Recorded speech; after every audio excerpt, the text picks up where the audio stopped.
That's big. Very big. সেমিফাইনালে ওঠার জন্য আজকের ম্যাচটি ছিল বাংলাদেশের জন্য মহা গুরুত্বপূর্ণ ম্যাচ। আর এই ম্যাচে ভারতের দুর্নীতির কারণে জিততে পারল না বাংলাদেশ।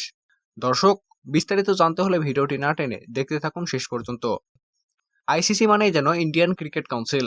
ক্রিকেট ভক্তদের অভিযোগের সত্যতা পাওয়া গেল আরও একবার, সেটাও আবার আইসিসি ইভেন্ট টি-20 বিশ্বকাপের মতো বড় মঞ্চে।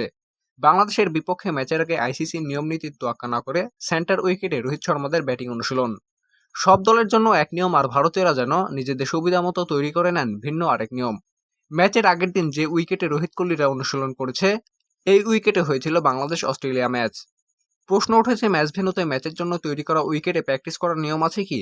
উত্তর হলো না।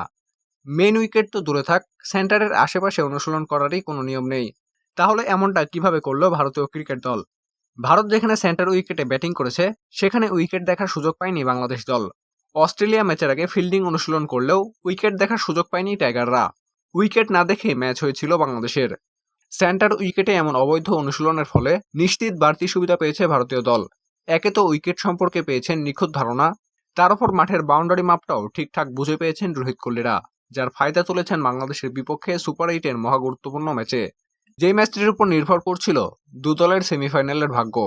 কিন্তু ভারতীয়দের দুর্নীতির কারণে ব্যাটিং বোলিং কোনো কিছুতেই পাত্তা পায়নি বাংলাদেশ, এবং ভারত বাংলাদেশের বিপক্ষে দাপুটে জয় পেয়েছে, যার ফলে হেসে খেলে সেমিফাইনাল নিশ্চিত করল ভারত। তো দর্শক, এতগুলো কারণেই আসলে ভারতকে হারাতে পারেনি বাংলাদেশ, এবং আইসিসির এমন নীতিমালাকে আপনি কিভাবে দেখছেন তা জানিয়ে দেবেন আমাদের ভিডিওর কমেন্ট বক্সে। বাংলা নিউজ লাইভ, রিফাত সরকার।